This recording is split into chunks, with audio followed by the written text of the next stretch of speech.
Welcome to another video, and in this video there's going to be a whole lot of stuff happening. Alright, so the update so far, so right now it is Sunday, and tomorrow the Supercharger and the core that got damaged will be arriving sometime tomorrow, and then this coming Wednesday, so a few days after that, the new to me engine that Alex is sponsoring will be arriving on Wednesday. So pretty much what I will be receiving new is a new Supercharger core, because this is completely toast. The only thing that's still in working condition is the gear part right here, the front part where the pulley goes, because this is still good. And then the core. So the core, the heat exchanger, just a recap, it is damaged due to the shrapnel and all that stuff. Not so much on this side, but this side where I got mostly impacted. So those will be the two new things that will be arriving. And now that everything is here, it's pretty crammed in here. So right here I have the engine that Alex sponsored me with. The engine that I'll be sending back to Alex. Back there I have the disassembled Supercharger.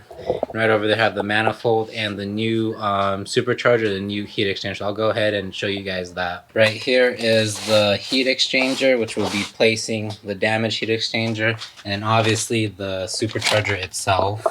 And then this bag is just the O-ring that goes around this pole right here where it mates with the manifold. So right here I have the heat exchanger that again was pretty much damaged right there.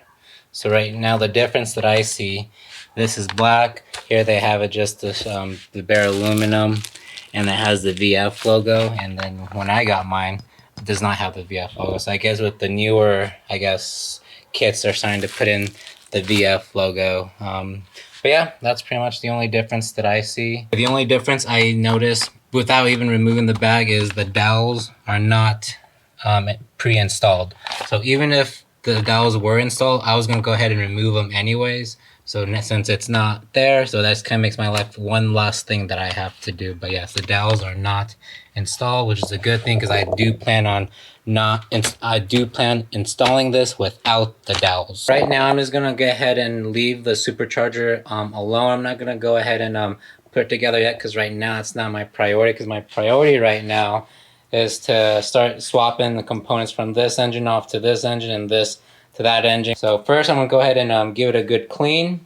Then once it's nice and clean, then I'll be able to go ahead and switch it off to that engine right there. So I do have my kid with me for the moment and try and teach him some new stuff. Alright, so I just gave it like a little thorough clean. I didn't do like a deep clean, but it's definitely a lot cleaner. So now the next step will be going ahead, start removing the timing components from this engine. The timing components from this engine right here will be going back with this motor, and then the timing components from my engine, my old engine, will be going on to this engine now. In order to get to the removing the timing covers, first remove the valve covers, then your upper timing covers, and then your main rear cover right here. Valve covers, the whole rear timing covers are all removed. And again, this is probably nothing new to anybody that's done this before, but I have all the timing components removed. The only thing that's going to stay with this engine are the gears, the little idle gears and whatnot. So that's going to stay. This is going to stay. So now it's time to go ahead for me to go ahead and do the same thing to this engine as I did to this one. So I have progress on this engine as well. All of the valve covers, the rear timing covers are all gone. So right now I still have all the timing components on. So what I'm gonna do is, so before I start removing things from here, I'm gonna start kind of giving this a clean, because I really want to, give this engine actually a really good clean, because I am gonna paint this just as I did with that engine. So you can see, I have some gunk here, so I really want to give this a good clean. Then I'll go ahead and start transferring the timing components from this engine onto this.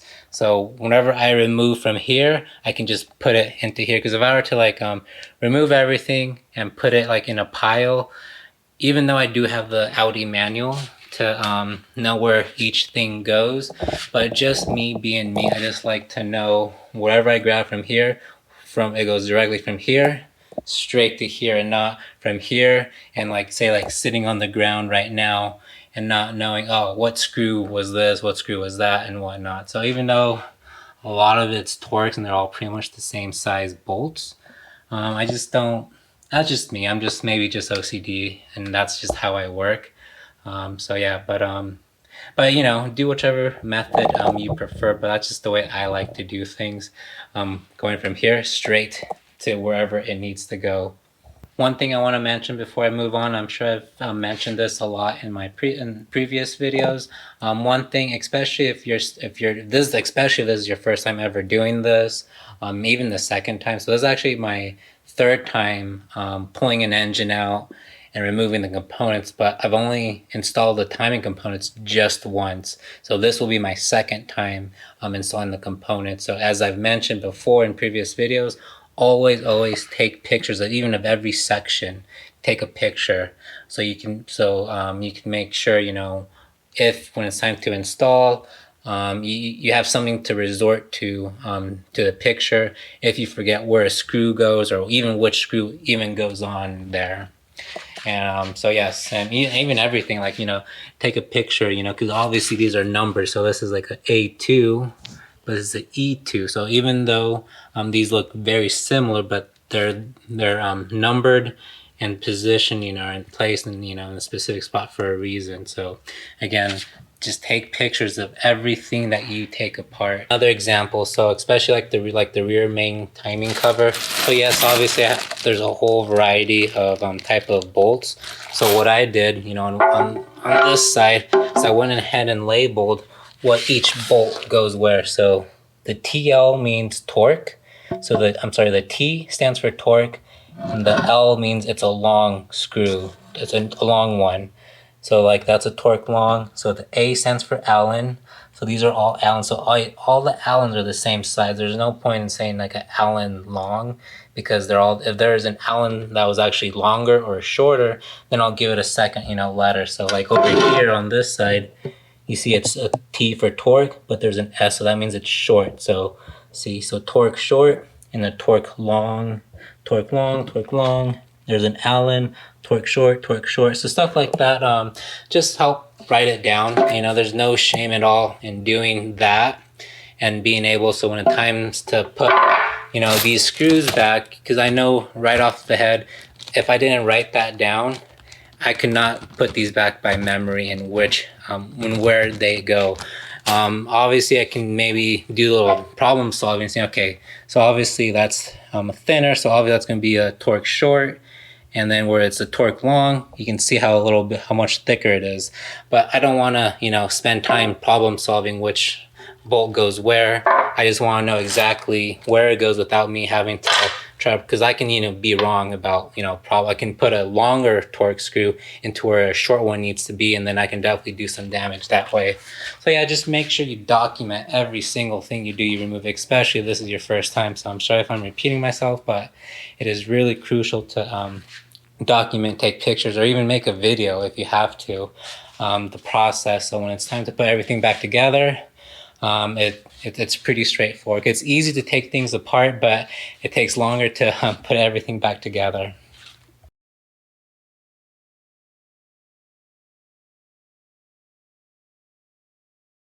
Since I am removing the heads, to get down to the head bolts, you'll need definitely a longer triple square. So if you're to, because it's size 10 if you're wondering. So this obviously it reaches, and that's good. But if you're to still do it with the caps on, see, I can't reach down to it because it's too, this is too round, and it's not big and small enough to go down into these. So that's why you want to go ahead and remove the hat caps off, so you can be able to get to the head bolts. All right, so I have both the heads off. So right here I have the driver's side stuff. Here I have the passenger side stuff. So right here is the full, just the bottom part of the block, or the short block, however you want to pronounce it. So next, I'll probably do this another day. So I'm gonna take a break after this. Go ahead and remove this part for the check valve, oil check valve, and replace the stuff from that one. So I'm gonna go into this one right here. This is where I am right now with the engine. As mentioned, I'm gonna call it a night and go to sleep. I think I'm pretty good when it comes to cleaning the cylinders and the tops of the pistons, because there was a little bit of carbon buildup, but I went ahead, because I already had the heads off, might as well clean the carbon off of the top of the piston heads, and I did, and it looks up pretty good. What I did was I brought up the piston up to top dead center, and then before I actually sprayed WD-40 into all of these, and then whichever piston was at top dead center, which was, so let's say in this example it's this one, I went ahead and used a Scotch pad to go ahead and start cleaning this. So you want to be careful not to go overdo it, because you don't want to scuff up the outer part of the cylinder walls. You want to keep it just the top of the piston only. And then in this situation, you know, even though the WD-40 was sitting here, you don't want to clean the top part with Scotch pad when the cylinder is not on the top dead center, because you run the risk with the Scotch pad, you know, say you are doing your best to clean the top part of the piston, you also run the risk of scraping up the walls, and that's what you do not want to happen. So it's better to do it when the piston's top dead center. So when this is top dead center, you can go on the other side and do the same thing to whichever piston is top dead center. So in this case, it's this piston. You kind of cycle the engine through until each piston gets to top dead center, where you're able to scruff it up. Obviously, it didn't come off all the way 100%. You can still see there's like a little bit of, you know, but I'm okay with this. This came out really good. And then also, while, you know, you're scuffing up, it is going to be a little bit dirty. I used some brake clean to go ahead and, you know, and I cycled the engine a lot of time, because you'll still get a little bit of gunk, you know, like around. So you want to make sure you get all that out. And I used also an air hose, brake clean, and a, you know, a microfiber cloth to go ahead and make sure it clean it. So then I continued, after I was done cleaning the top part of the pistons, I cycled it again and again to make sure there's no, you know, little residue or like little lines or whatever of residue left inside the cylinder wall until it came out finally clean. Then yes, so that's pretty much what I did when it comes to cleaning. If you're not, you know, obviously I'm not disassembling the bottom part of the engine block. I'm going to keep that intact. There's no point in me removing that. They're all good and clean. So I have here, I believe this is the driver's side, and then there's the passenger side. So pretty much what I did is that you keep all your fittings with whatever cylinder it came from. Do not mix this with that, because you definitely run the risk of, you know, causing some damage in the long run, and you do not want that to happen. So here I have the, you know, the heads right now. So right now I sprayed a little bit of WD-40 because I don't know how long I'm going to leave these sitting, just because with time and whatnot. So I sprayed WD-40 on here so that, because where I live, it's a little bit of humidity is in the air, so I don't want, you know, this to rust up on me. So spraying WD-40 on it kind of keeps it preventing that. But do not let just WD-40 be the only type of lubricant. When it's time to put everything back together again, WD-40 is not a sufficient type of lubricant to leave in on the heads, or anything that's moving is not a sufficient type of lubricant. Once I'm all done with putting everything together, and the lubricant we'll be using is like a motor assembly grease. And you can get different brands. There's a whole different type of brands out there. So this is the one that I'm using right here.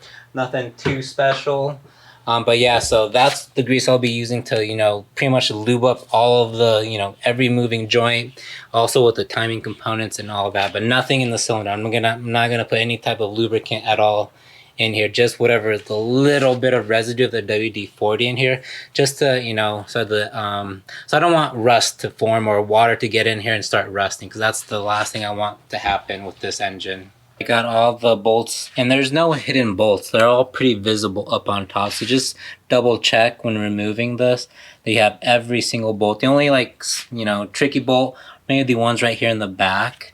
But that's pretty much about it. There's really all of them are pretty straightforward when it comes to removing this. So just be careful when removing this. There still might be a little bit of oil residue. So just, you know, as you can see, there's already oil coming out right here. So yeah, I'm just gonna have to go ahead and clean that up, but not a big deal. I mean, so just be mindful of that. Right, so after removing the gasket and that cover, there's a little bit of oil here. So what I did is I used this to suck out all of the oilers in here and anything that was like any gunk that I had right here on the sides. So then I went ahead and taped it off to make sure nothing, because there's some goo, not goo, but just like, you know, dirt and grime and whatnot. So once this was covered up with tape, then I had and used very gently this little brush to, you know, to scrape the sides. I put some WD-40 along the sides to, you know, to loosen up that gunk. And once that was done, again, I sucked it up with this again. And then once it looked pretty clean to my liking, then I went ahead and uncovered the tape again. So right now, just in case so nothing gets in here, because I still have this thing covered up. So I'm gonna tape this up again so nothing gets into here until when I'm ready to transfer everything over from here over to here. So for right now, I'm gonna go ahead and remove these right now, the little check valves, and then so then when it's time, I can go ahead and just hop swap them real quick. Funny story, see the mess that I made right here when I removed that the cover? Quite a bit of a mess. This time I prepared myself with the other engine, and that's all I got right there, that little spot. So it's kind of funny how when I prepare myself, I was expecting for the worst. I had all these towels right here to capture all that oil, but nope, just a little drop actually made it down. So pretty good. Again, at the same time, when I was opening it, with all in fairness, when I opened this, I didn't have the little suction going on at the same time. So as I was opening it, I had the little tube right here to suck up all the oil. So now a lot was able to pass by. So there's the old check valves and the little other valve. I don't know what the name of that is called. But yeah, so they're all removed. So the check valve is from here and here, and then this is where that little valve is. But yep, so everything's now back into here. And here is the new gasket for this. And then as mentioned, I think I mentioned this before, I'm gonna reuse this one from that one only because this one's already grinded down to accommodate the belt when I had the supercharger on. So in order to not go through the hassle of grinding that one down, Alex was cool with me keeping this one for that reason. I didn't really go about on the torque specs for the oil check, so I'm gonna go ahead and put in on the screenshot here, somewhere on the screen, the torque specs, and then the order, you know, these go. And again, this is courtesy of ECS Tuning with the torque specs. I am back from Colorado a few days ago, so I haven't done anything with the car. So now back to working to the car. So where I left off, so again, I changed out the check valves from this engine to this engine. So I mean, it looks really good. So before I go ahead and put on the cylinder heads, first I'm gonna go ahead and cycle through the engine and make sure there's no gunk, you know, within, like, inside, you know, between the cylinder wall and the piston, because I just really want to verify these are pretty clean. But overall, you know, they're fairly clean. Again, when I was gone, I did put WD-40, you know, to help it from any water accumulating or anything like that, or it rusting because of maybe there's some water in there.